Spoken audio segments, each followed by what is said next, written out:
The eternal struggle, logic versus emotion. Picture this. You wake up in the morning with a plan. You tell yourself, today I'm going to eat clean, stay focused, and get work done. But then the day happens. Stress builds. Someone annoys you. A craving hits. And suddenly, that logical plan you made feels like a distant memory. This is the eternal struggle, logic versus emotion. For as long as humans have walked the earth, we've lived in this tension. Logic whispers discipline, patience, and long-term rewards. Emotion shouts instant gratification, anger, or fear. And more often than not, people obey the shout. The Stoics knew this battle well. Marcus Aurelius, a Roman emperor who had the weight of an empire on his shoulders, wrote in his Meditations, "You have power over your mind, not outside events. Realize this, and you will find strength." Notice what he's saying. The real war isn't against the outside world. It's against your own reactions to it. And modern psychology agrees. Studies on emotional regulation show that when emotions spike, the rational part of the brain, the prefrontal cortex, shuts down, and the amygdala takes control. In plain words, your survival wiring hijacks your logical wiring. That's why you say things you regret, make impulsive choices, or give in to temptation. This isn't just philosophy. It's neuroscience. But here's the good news. Both Stoicism and psychology point to the same solution. Emotions may be loud, but they don't have to be in control. The man who learns to pause, breathe, and question his impulses, he's the one who wins this ancient battle. And that's where our journey begins.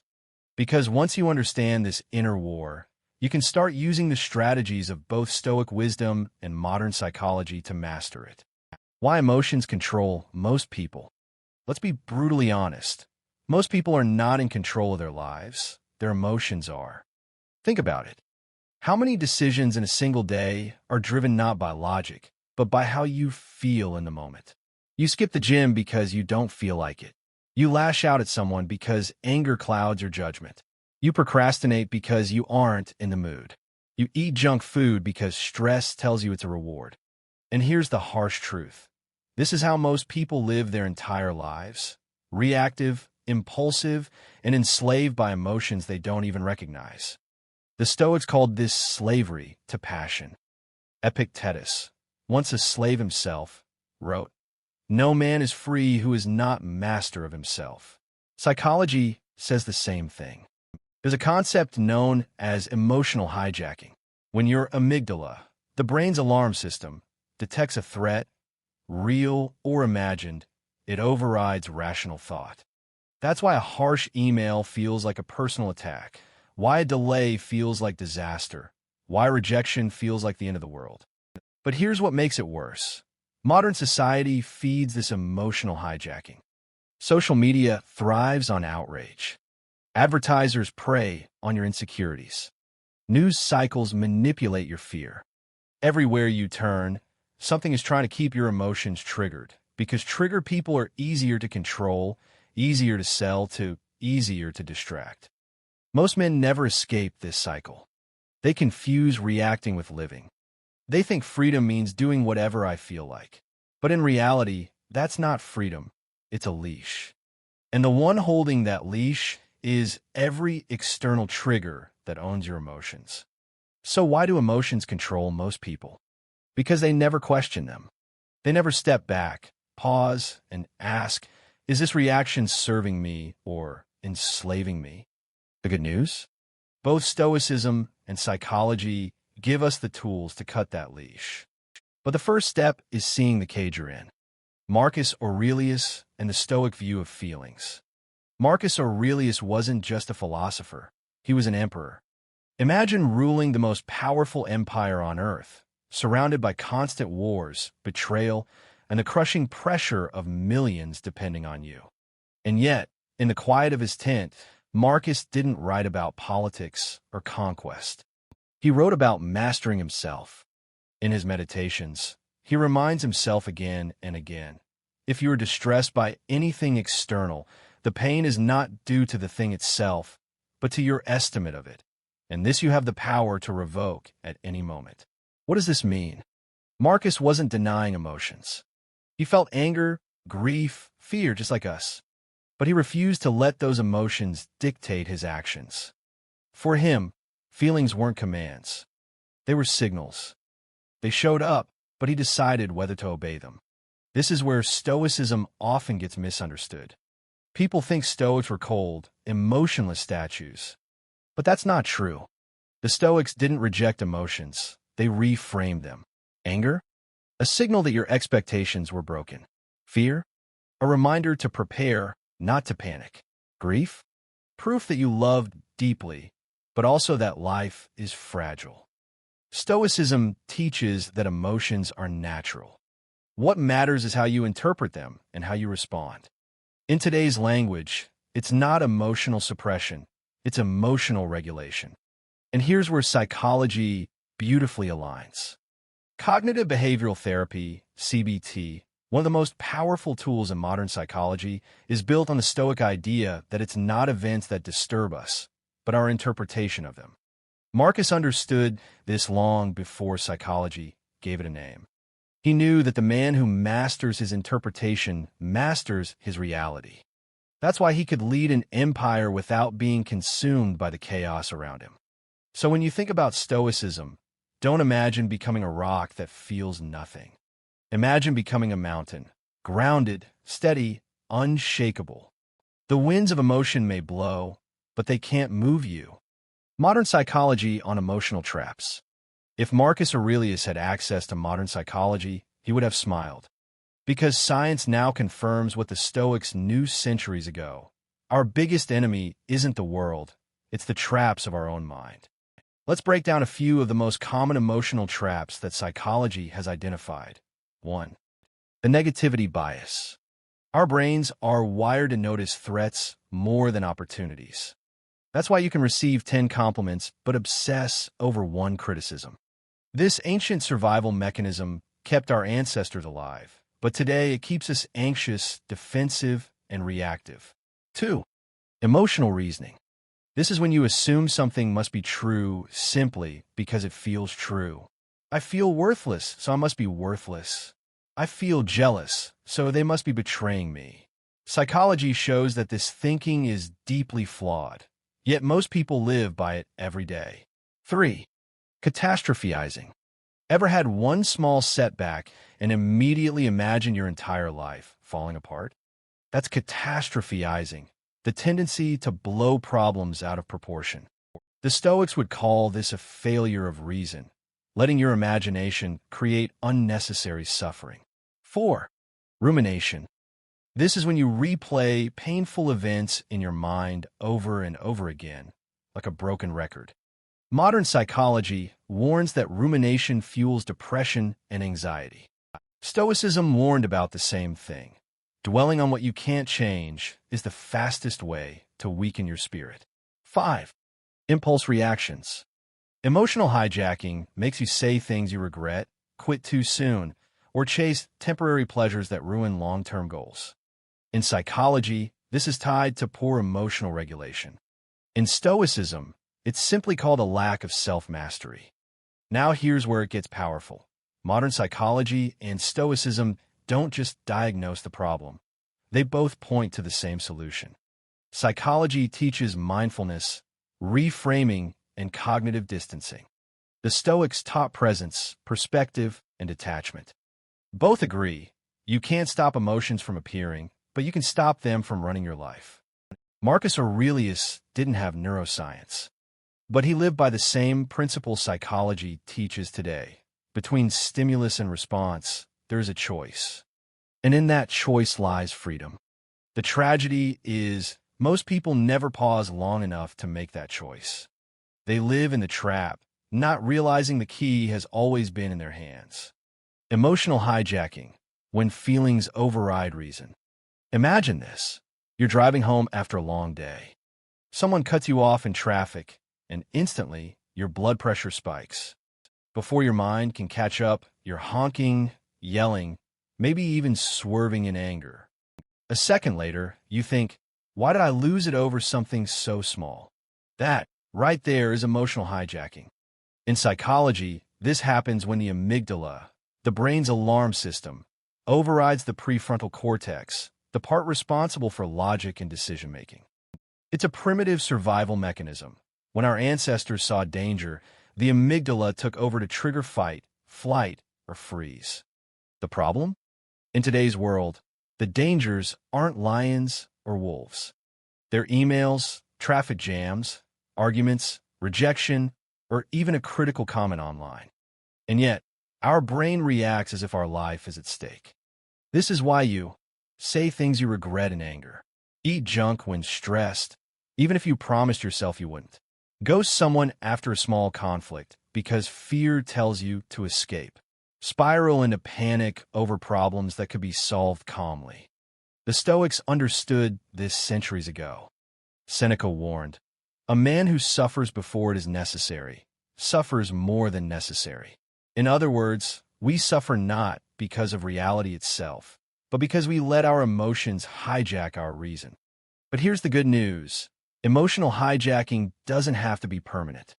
Both psychology and Stoicism give us tools to interrupt it. In psychology, the practice is called cognitive reappraisal. You pause, reframe the situation, and remind your brain, this isn't a threat. It's just discomfort. In Stoicism, it's called the discipline of assent. When an impression hits your mind, you don't have to accept it immediately. You can question it, test it, and decide if it deserves your reaction. Think of it this way. Emotions are like storms. They can be sudden, loud, and overwhelming, but storms always pass. The man who waits a moment before acting gives the storm time to clear. And when the storm clears, logic returns. That's when you're free again. The Stoic practice of emotional distance. Imagine standing on a cliff, looking down at a valley. From up there, the chaos below looks small. Tiny figures moving, tiny noises echoing. You're not in the valley anymore. You're observing it from a higher place. That's exactly how the Stoics approached emotions, from a distance. Marcus Aurelius practiced this daily. In meditations, he often reminded himself to zoom out, beyond his own anger, beyond his own fears, beyond the empire he ruled. He wrote, "You have power over your mind, not outside events. Realize this, and you will find strength." By creating distance between himself and his emotions, Marcus found clarity. He understood something most people never realize: you're not your emotions. Modern psychology mirrors this idea. Therapies like ACT, acceptance and commitment therapy, and CBT, cognitive behavioral therapy, teach a technique called cognitive diffusion, stepping back from your thoughts and feelings so you can observe them instead of being consumed by them. Here's how it works. Instead of saying, "I am angry," you say, "I notice that I am feeling anger." Instead of saying, "I'm anxious," you say, "I notice anxiety is present." It may seem small, but this shift creates space. And in that space, you reclaim power. The Stoics used exercises to build this distance. The view from above. Visualize yourself from a bird's-eye perspective. Suddenly, the argument with your coworker feels less like the end of the world. Negative visualization. Imagine losing what you have, your job, your home, even your life. This isn't pessimism. It's perspective. It reminds you that many things you fear or cling to aren't as critical as they feel. The pause. When an emotion strikes, wait before reacting. Count to 10. Breathe deeply. Ask, will this matter tomorrow or a year from now? The beauty of emotional distance is this: it doesn't kill emotion. It tames it. You still feel, but you're no longer at the mercy of feelings. And this is freedom, the ability to walk through storms without being blown away. Cognitive reframing, the psychology behind Stoicism. Here's a truth most people never realize. Your suffering doesn't come from events. It comes from the story you tell yourself about those events. The Stoics understood this long before psychology gave it a name. Marcus Aurelius wrote, "Choose not to be harmed, and you won't feel harmed. Don't feel harmed, and you haven't been." What he's describing is what modern psychology calls cognitive reframing, the ability to change how you interpret a situation, which in turn changes how you feel about it. Example 1. Reframing insults. Most people hear an insult and feel wounded. They disrespected me. A Stoic reframes. Their words reveal their character, not mine. Psychology agrees. Perception dictates reaction. Example 2. Reframing failure. Most people fail at something and think, I'm not good enough. A Stoic reframes. This is training. Every failure strengthens me. Modern psychology uses the same principle in resilience therapy. Failures aren't final, they're feedback. Example 3. Reframing pain. Pain feels like an enemy. Stoics reframed it as proof of endurance. Seneca wrote, Fire tests gold, adversity tests brave men. Psychology reframes pain in acceptance therapy. Instead of resisting it, observe it, accept it, and find meaning in it. The beauty of reframing is that it puts the steering wheel back in your hands. You can't always control what happens, but you can control how you explain it to yourself. And that explanation determines your strength or your suffering. In CBT, a therapist might challenge a client to write down their automatic negative thought, then replace it with a rational alternative. The Stoics did the same thing through daily journaling. Marcus Aurelius literally wrote back to his own thoughts, questioning them, reframing them. Think of reframing as changing the lens on your mental camera. Through one lens, everything looks threatening, unfair, unbearable. Through another, those same events become challenges, teachers, opportunities. The event hasn't changed. The world hasn't changed. You changed. And when you change the frame, you change the entire picture of your life. From reacting to responding, building emotional mastery. Imagine this. You're driving home, and someone suddenly cuts you off in traffic. Instantly, your body floods with adrenaline. Your hands tighten on the wheel, your jaw clenches, and your mind screams, "What an idiot!" That's reaction. Automatic, emotional, explosive. It's your ancient survival wiring firing off before you've even had a chance to think. But here's the difference between most men and those who practice Stoicism, reinforced by psychology. The gap between reaction and response. The Stoic pause. Epictetus taught, it's not what happens to you, but how you react to it that matters. Psychology calls this the stimulus-response gap. Between an event, the stimulus, and your behavior, the response, there is a tiny space. And inside that space lies your freedom. Reacting means letting your emotions choose for you. Responding means inserting thought, reflection, and principle before you act. Why most people fail here? Most men collapse this gap. They lash out at insults, snap at their loved ones, explode at small inconveniences. Their emotions are in the driver's seat, while reason is shoved into the trunk. This doesn't just hurt relationships, it destroys self-respect. Because deep down, they know they're not in control. How to train the response muscle. 1. Awareness. Catch the emotion in the body. Notice the racing heart, the heat in your face, the tension in your fists. Awareness is step 1. 2. Pause, breathe. Count to 3. The Stoics would literally step back in their mind before deciding what to do. 3. The Stoics would literally step back in their mind before deciding what to do. 3. Reframe. Ask, what would a wiser version of me do right now? This activates higher reasoning instead of primitive reaction. 4. Respond with principle. Act not based on emotion, but on values. If you live by courage, discipline, and justice, then let those virtues, not anger, determine your next move. The psychological payoff. When you practice this shift, you don't just gain composure, you rewire your brain. Neuroscience shows that each time you override an emotional impulse, you strengthen the prefrontal cortex, the part of the brain responsible for rational decision-making and self-control. It's like doing mental push-ups. Every pause, every thoughtful response builds your emotional muscle. Reacting is easy. Responding is rare. But men who master this art command respect because they command themselves. As Marcus Aurelius put it, You have power over your mind, not outside events. Realize this, and you'll find strength. How to apply Stoicism in daily emotional battles. Here's the truth. Stoicism isn't meant for ivory towers or philosophy classrooms. It was built for the battlefield of daily life. For mornings when you wake up tired but still have to grind, for conversations where someone disrespects you, for those quiet nights when your own mind won't stop attacking you. The question is, how do you apply it? 1. Morning armor, setting the tone. Marcus Aurelius began each day reminding himself, "Today I shall meet with interference, ingratitude, insolence, disloyalty, ill will, and selfishness." Why? Because he knew preparation is power. If you expect life to test you, you won't be shocked when it does. Psychology calls this pre-commitment, deciding your response before the trigger even arrives. Practical step: each morning, take 60 seconds and tell yourself, no matter what comes, traffic, insults, setbacks, I will remain steady. You've armored your mind. 2.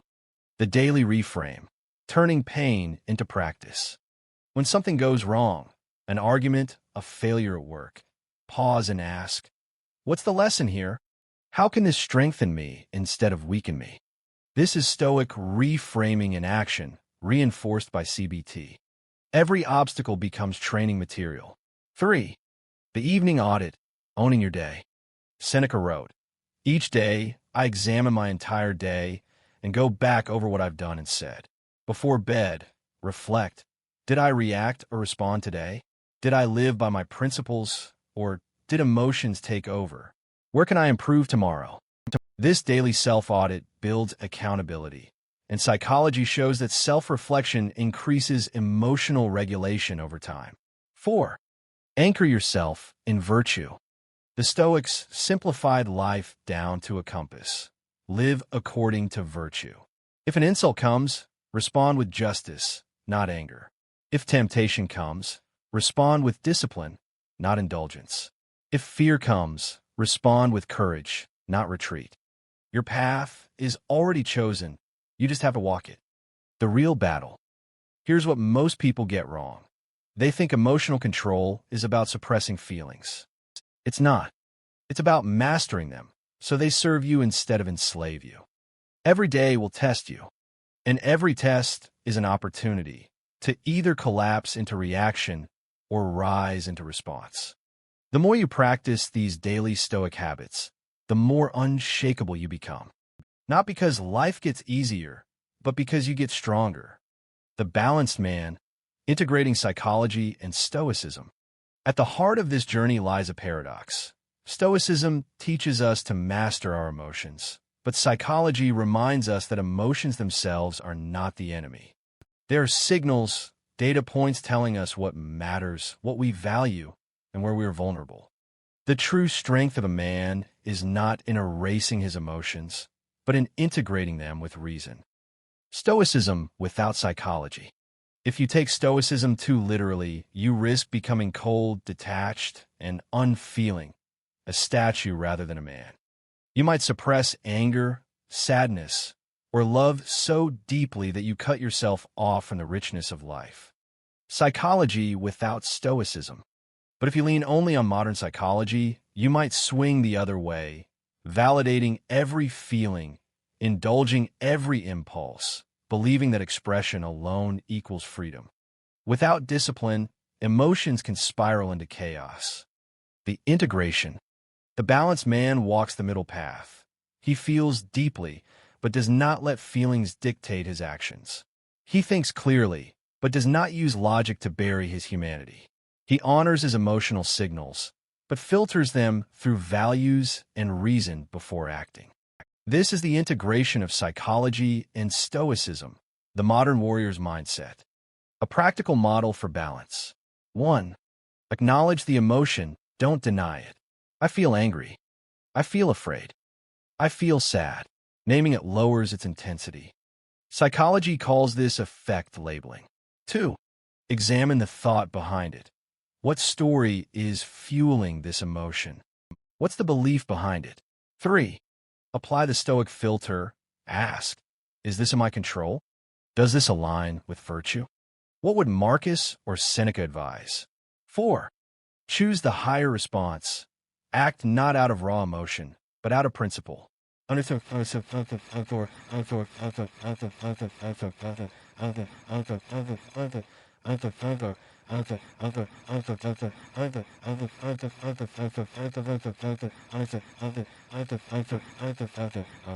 Underscore the balanced man's impact. In relationships, he is steady. His partner feels safe in his calm strength. In leadership, he inspires. People trust his judgment because he doesn't crumble under stress. In life, he thrives, not because storms don't come, but because he sails with both compass and anchor. The world today doesn't need more men who are slaves to their emotions, nor men who bury their humanity under a mask of stoicism. It needs men who embody both emotional intelligence guided by Stoic wisdom. Because when psychology and Stoicism unite, a man becomes more than just disciplined. He becomes whole, resilient, and unshakable. The final word on Stoicism versus emotions. We began this journey with a question as old as time itself. Should a man follow reason, or should he follow emotion? And as we've seen, the answer is not one or the other. It's both, masterfully integrated. Marcus Aurelius, Seneca, and Epictetus lived in a world filled with wars, betrayal, disease, and uncertainty. Their Stoic wisdom wasn't abstract. It was survival. And today, psychology confirms what they already knew. The man who learns to command his emotions, rather than be commanded by them, becomes unshakable. The core lessons we've learned. Emotions are signals, not chains. They inform you, but they don't have to control you. Stoicism is not about suppression.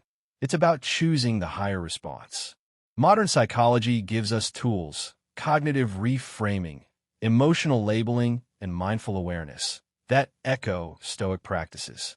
True strength lies in the gap between reaction and response. That's where discipline, wisdom, and freedom lie. Why this matters to you. Every day, life will test you. Traffic will test you. Work will test you. People you love will test you. Your own fears and doubts will test you. And in those moments, you'll face a choice. Collapse into reaction, like most men, or rise into response, like the few who walk with strength. A call to action for the unshakable mind. If you've ever felt like your emotions drag you down, like you lose control in the heat of the moment, let this video be your turning point. You don't have to be ruled by impulse. You don't have to keep repeating the same emotional patterns. You can train your mind. You can anchor yourself in wisdom. You can become the kind of man who inspires trust, respect, and love, because you are steady in a world that shakes. So here's your challenge. Starting today, practice the pause. Notice the gap. Reframe the story. Respond with principle.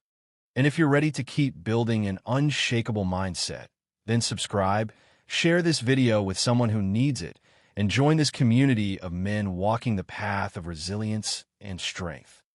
Because in a world that constantly tests us, the greatest power you can have is this: mastery over yourself.